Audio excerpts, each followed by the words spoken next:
A new building is on the horizon at Fort Lewis College.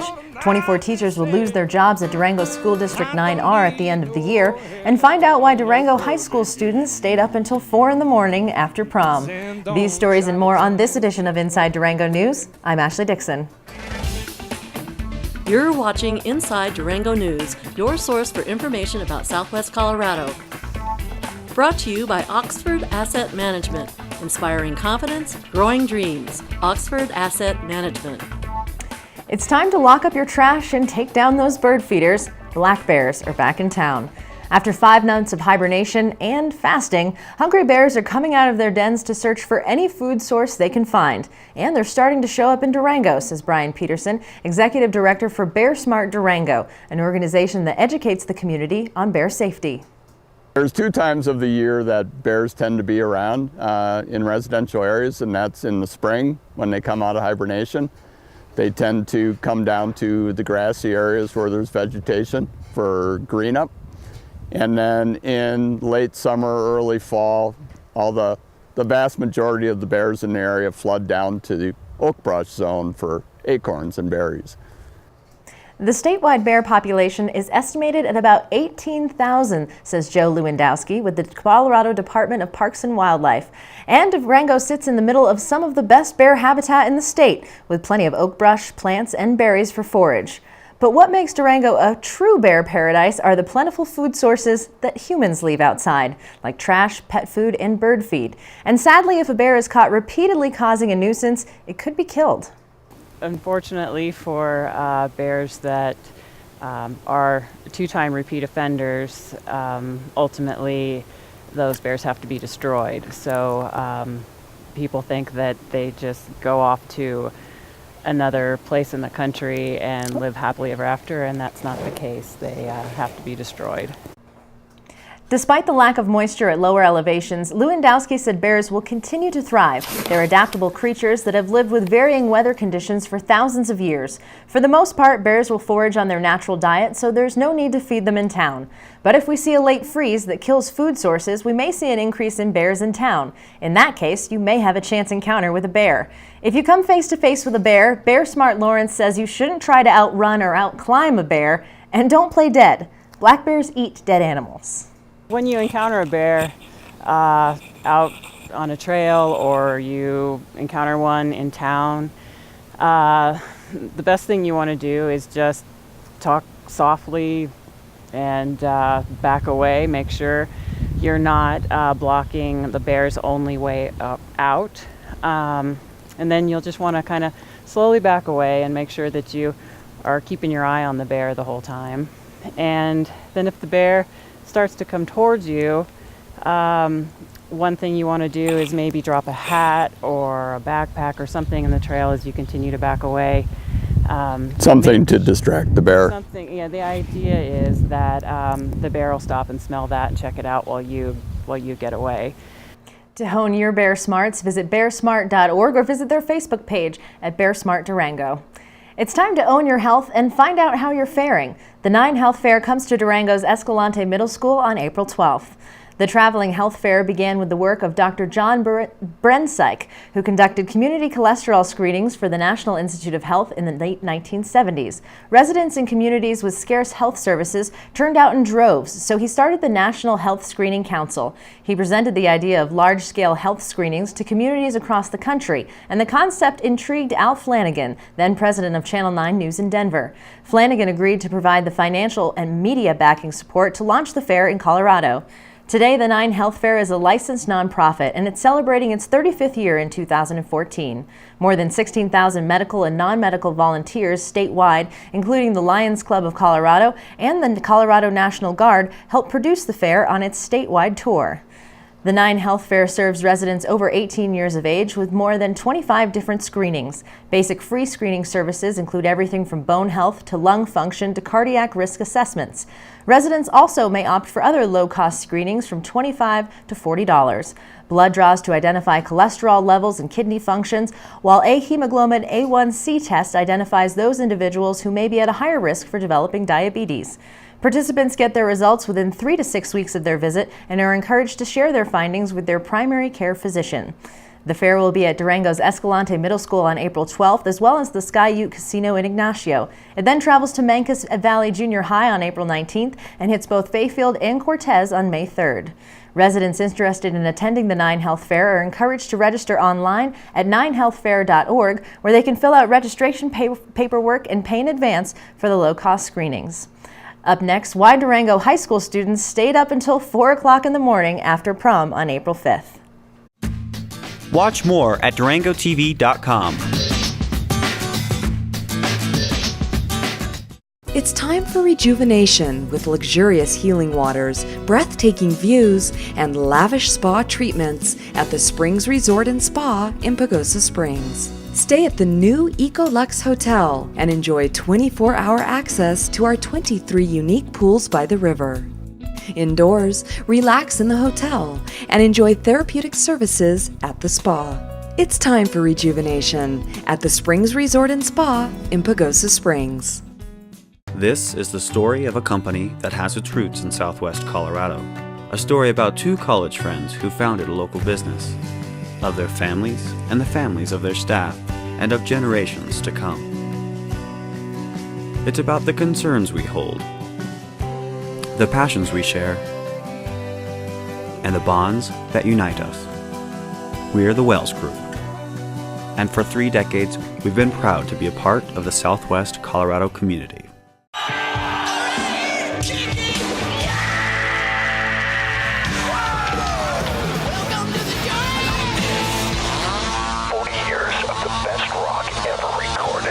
X-Rock 105. And there's prizes I hear for some of the students. What are the prizes? Wow. There's different theme prizes. There's like a dorm prize where they get like a TV and a refrigerator and a laptop and stuff like that. Sheets. I mean, everything you need in a dorm. Yeah. There was like a Tell Your Eye Bluegrass one where you get camping stuff, bluegrass tickets. What is some of the other package? There's a retro package with a Pokemon stuffed animal and a turntable and an Atari video set that I guess all the kids think are cool now. So great prizes. They were saying, I guess the most expensive prize package was valued at $3,000. The After-Prom Party is now a 501c3 nonprofit that raises more than $18,000 a year to keep kids safe after the formal dance is over. Now, in terms of safety, why is it beneficial for kids to come here tonight rather than be out at other places? Mostly because they come here, it's a safe place to be. They're not out drinking and driving. In order to win any of the prizes, they have to stay here. And so they're here until about 3:30, 4 o'clock in the morning. And then we feel that they're pretty safe then at that point to head home or head out for breakfast or something.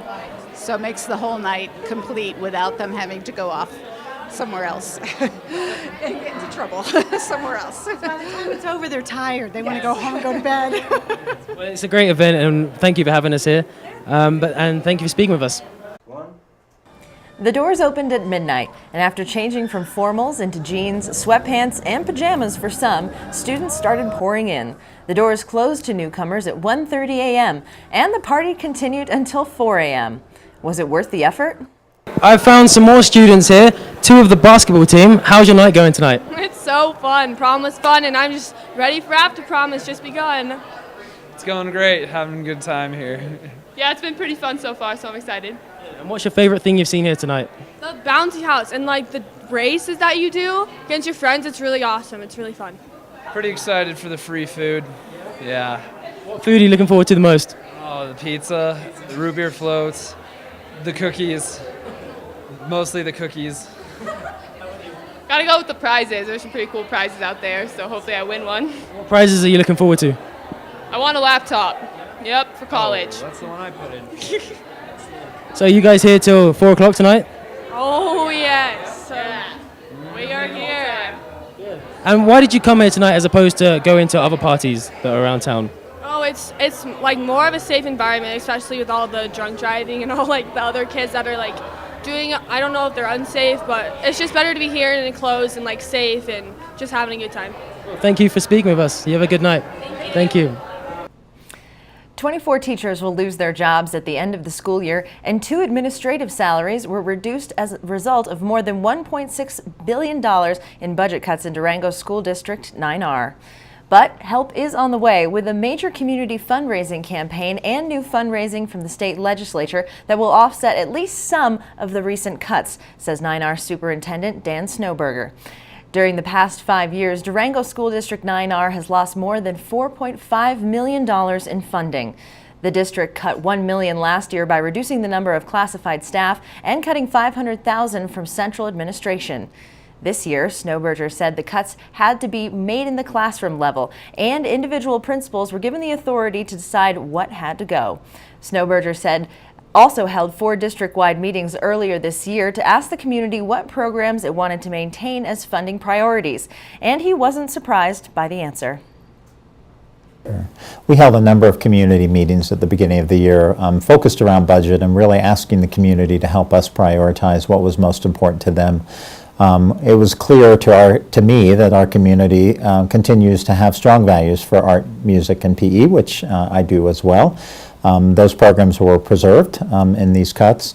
Also, our community recognizes that we have some students in our district that aren't doing as well, and so they continue to rank very highly having staff to support students who are struggling, students who need some additional support, as well as students who are ready to move beyond the curriculum, so our gifted and talented populations. And so through these cuts, we were able to preserve those critical services that allowed us to keep those priorities in place for our community. The district also cut low enrollment programs at the high school, including video production and culinary arts. The high school has struggled for several years to hire a certified culinary arts teacher, so the position will remain dormant for now. However, the district kept the Pro Start program, a culinary class and extracurricular activity that prepares student chefs for culinary competitions. Despite the cuts to staff, Snowberger said principals were able to maintain small class sizes at all schools. With our current staffing plan, our class size should not increase in the coming years.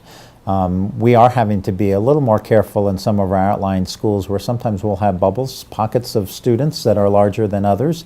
And so in the past where we've been able to be very generous and automatically lower class size, we'll have to adhere to some pretty strict guidelines as to when we step in and provide some staffing relief. But generally, we staffed our buildings based on a 20-to-1 ratio, kindergarten first, 22-to-1 second and third, and 24-to-1 fourth through 12th. And so still very low class size comparatively in the state of Colorado, so we're very proud of that.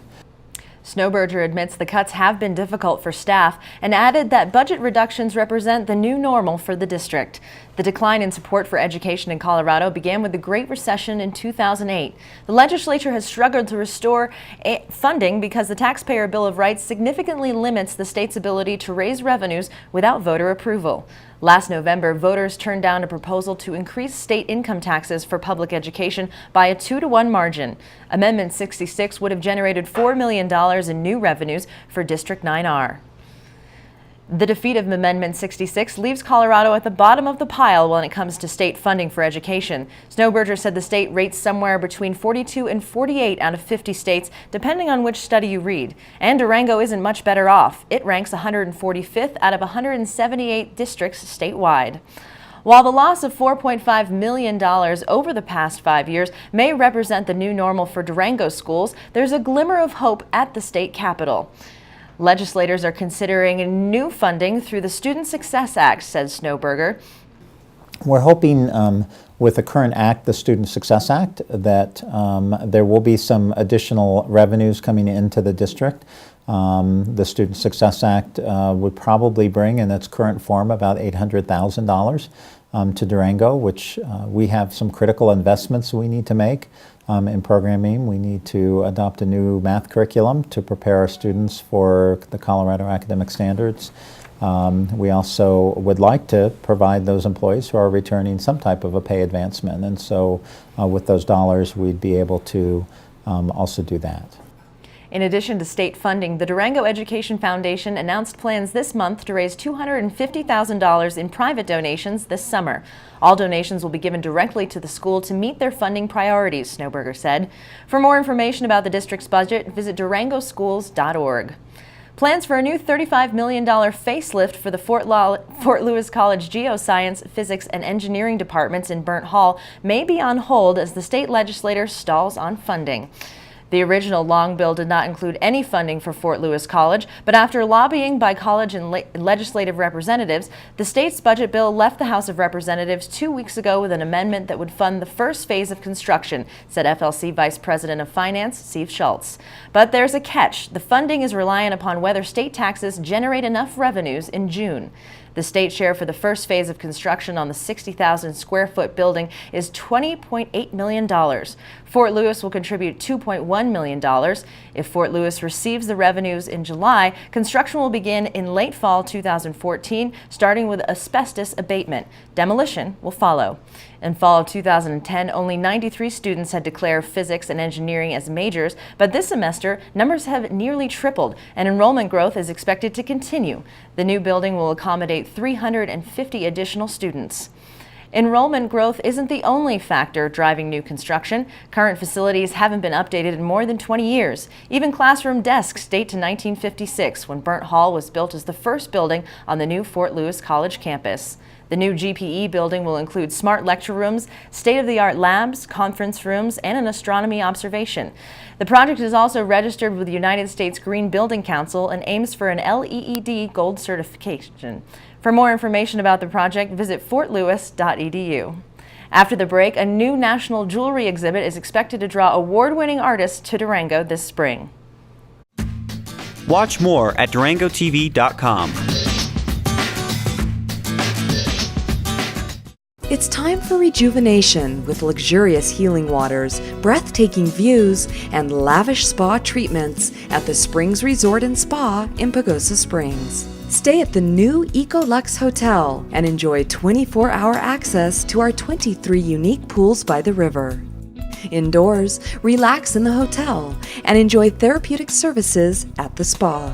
It's time for rejuvenation at the Springs Resort and Spa in Pagosa Springs. This is the story of a company that has its roots in Southwest Colorado. A story about two college friends who founded a local business, of their families and the families of their staff, and of generations to come. It's about the concerns we hold, the passions we share, and the bonds that unite us. We are the Wells Group. And for 3 decades, we've been proud to be a part of the Southwest Colorado community.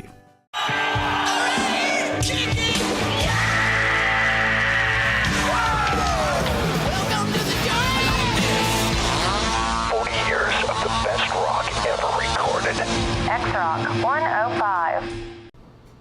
You're watching Inside Durango TV. I'm Ashley Dixon.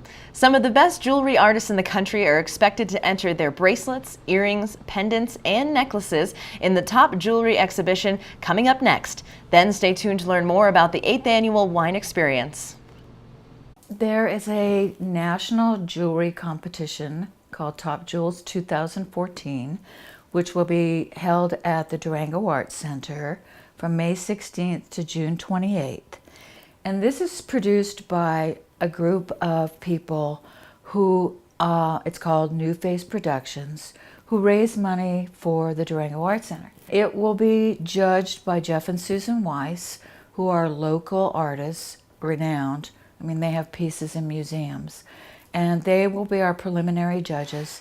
And then the final judge is Allison Barnett, who owns a beautiful gallery in Santa Fe. It's called Patina. And there will be cash prizes of $5,000 distributed amongst the jewelry competition. The deadline for that is April 11th to enter for the exhibition. So these are a few of the pieces that I've come up with. I have 5 entries that I'm going to be entering. You can enter anywhere from 1 to 5. And then we're also having workshops in June by 2 master jewelers. One of them is Tim McCrate, who is sort of the guru god of metalsmithing and has written several books. He also teaches in Maine at a jewelry school. And then Deb Karash is our other master workshop person. And her specialty is she paints on copper with colored pencils. And it's her own technique. It's quite interesting. She will not be teaching that, but she's doing another workshop and making a pendant. So the jewelry exhibition will probably have about 150 pieces on display, and they all are for sale, and there should be some amazing pieces. And I'm definitely saving up my money to shop at that exhibit. Today we have Leah Dean with the Durango Wine Experience that runs from April 24th through the 26th, and I'm happy to have you here because this is really a subject near and dear to my heart. Excellent. Well, thank you for having me. I like to hear that you like wine. Oh, yes. It's a good thing. Yes, we'll be friends. I'm a big wine fan. So tell me a little bit about the history of this event, because I know it's now in its 8th year? 8 years, absolutely. So this event was founded by Karen Barger, the owner of Seasons in Durango, and also Joe Leader, who has owned a few liquor stores. So things have changed and moved over the years, but we're in our 8th year now. I've been the director for 5 years. This is my 5th year being involved. So many glasses of wine later, here we are. And I was like, and you never get sick of it, I'm sure. Never. You know, occasionally you have a beer or a martini, but you always come back to a glass of wine. Nice. So I know this event encompasses so many different things, and I know you have tons of information on your website, but just a brief rundown of some of the big things that people look forward to about the Durango Wine Experience. Absolutely. Well, we have 2 signature events. We have the Walkabout Durango, which is on Friday. It goes from 4 to 7 p.m. And the reason that's so fun is it's very Durango. You not only get to taste wine and do all of those things, but you get to tour around downtown Durango, really get a taste of the town. We have vendors, not only wineries, but spirits and breweries that also have tables at downtown galleries. We've got some special boutiques and even some courtyards, like the Rochester Courtyard is always a favorite. Oh, that's one of my favorite places. Absolutely. And then our second signature event is the Grand Tasting. And so that is on Saturday. That it goes from 3:30 until 6:30, and that is where it is the grand tasting. So this is where you see over 50 vendors. We have 12 local restaurants that are part of the Restaurant Showcase, which has been going on for about 5 years now, as well as music, entertainment, silent auction, and there's even going to be a photo booth. Oh, see, you put a photo booth at anything, and I'm there. So it just, and I love that you can really kind of make it your own, you know, go to the different vendors that you want to sample, and absolutely. I don't know, this is definitely an event right up my alley. So in terms of like getting your tickets and what tickets include, are there various different levels of tickets available? Absolutely. We do everything from packages to a la carte. The one thing that I recommend for anyone really is that if you want to go to both tastings is to get our weekend tasting pass. Okay. And so that just basically includes the Walkabout Durango and the Grand Tasting. And you save about $30 doing that, and it's even more if you were to buy at the door. So that's only $100 for these 2 amazing events. That's for it? the weekend. Yeah. Actually, that was very surprising. I mean, Right? just because the experience of going throughout town and sampling everything and the music and the entertainment, that is a great deal. Absolutely. And we like to end the tastings by 6:37, so you still can go out and enjoy the local restaurants and have dinner. But there's a lot of amazing food. You can't miss it. Nice. And then do you call in sick work on Monday? I like to take that Monday off.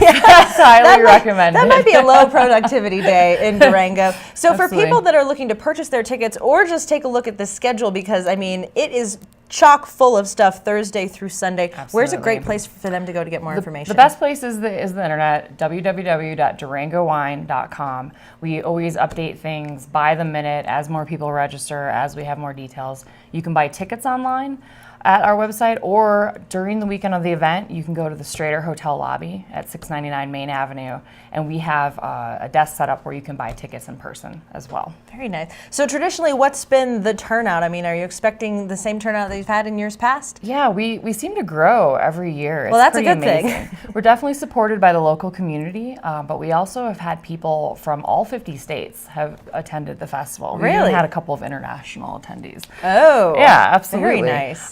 So we usually have around 350 to 400 people at the walkabout and over 500 pushing 600 people at the grand tasting. Wow. So it's a big event for Colorado. We've really kind of hit our stride as a really respected wine festival for Colorado. Oh, definitely. And I think especially getting visitors down here, once they discover it once, it's something you're going to end up putting on your calendar for years to come. We actually had one couple who's been a VIP package attendee every year. And 2 years ago, because of the wine experience they claim, they bought a house in Durango. Oh!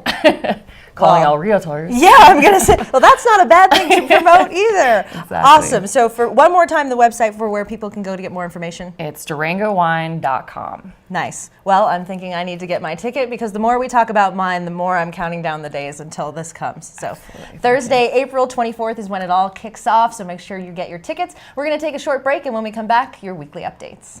One of the things that we promise every guest at Durango Motor Company is one low price, plain and simple, always. Our salespeople here at Durango Motor Company are not paid on commission. Our guys and gals are actually paid on guest satisfaction. Meet Dan and his dog Bongo. They started their own dog biscuit company, but Dan wanted more. So Dan worked with Fast Signs. They created a plan to attract more customers, get more business, wag more tails. Still, Dan wanted more, and Fast Signs provided more. Fast Signs help with digital displays, mobile marketing, merchandising, fleet graphics, and more. Now Dan has more sales, more locations, more of the good life. And more is exactly what Fast Signs delivers. More than fast, more than signs, more than 530 locations worldwide. Today, Dad's moving into Sunshine Gardens. We're all really excited. You sure are a hit around here. Woo! And once he's settled in, I'm sure he'll come out of his shell.